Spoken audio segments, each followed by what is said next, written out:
Did you know that in Japanese mythology, there exists a creature so powerful and fearsome that it's often considered a symbol of evil itself? Meet the Oni, a terrifying monster that has been a part of Japan's folklore for centuries. But there's more to Oni than their blood-curdling appearances and role as villains. In this video, we'll explore the terrifying world of the Oni, unravel their origins, their place in Japanese culture, and uncover a few shocking secrets. So, let's dive in and learn about these mythical creatures. In Japanese, the word Oni simply means demon or ogre. When you picture an Oni, think of a huge, muscular creature, usually with the body of a human and the horns of a beast. They have wild hair, often red or blue skin, sharp claws, and the most frightening of all, their terrifying expressions that reflect pure anger or malice. However, Oni are not always just mindless monsters. Depending on the story, they can be wickedly intelligent, skilled in magic, and sometimes even have the ability to change their shape. The Oni are believed to have originated during Japan's ancient periods, first appearing in texts as early as the Nara period, 710 to 794 AD. Influenced by Chinese and Indian demons, the Oni grew in mythology and culture. Over time, they became linked to the ideas of evil spirits that caused illness, disasters, and other misfortunes. The presence of Oni is deeply embedded within Japan's mythology and ancient Shinto beliefs. In the early days, they were portrayed as supernatural spirits or even ancient gods, but over time, Oni's roles evolved and solidified into their more terrifying, villainous nature. They became the symbol of harmful forces, things like diseases, bad weather, or even famine, which the people believed could be controlled or appeased with proper rituals. You'll notice that Oni are often depicted with sharp horns, large tusks, and ominous claws. What makes their appearance truly striking is their color.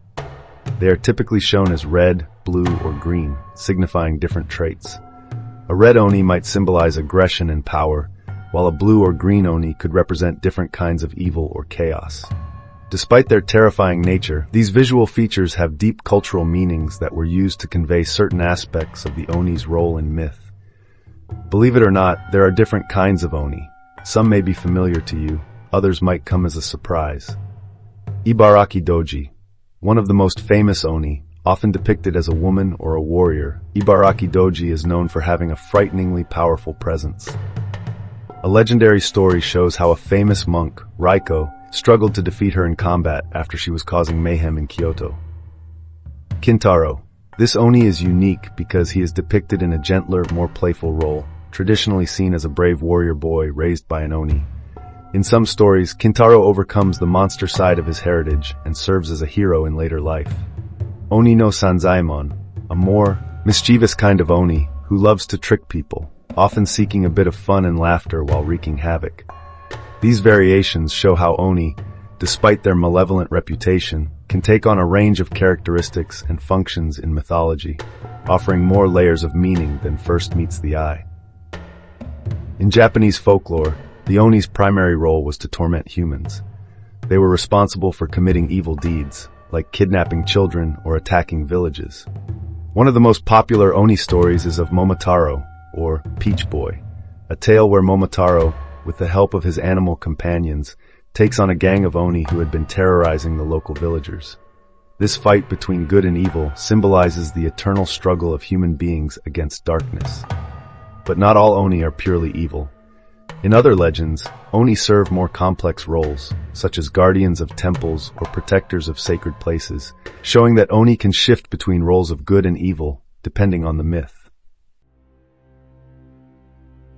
In modern times, the Oni have not just stayed confined to ancient stories, they've permeated modern pop culture too. You may recognize Oni from popular media like manga, anime, and video games. From the brutal Oni of Demon Slayer to the mystifying monster creatures in Sekiro Shadows Die Twice, Oni are still causing trouble. And they've also appeared in other video games, movies, and even comics, always symbolizing some form of evil or power.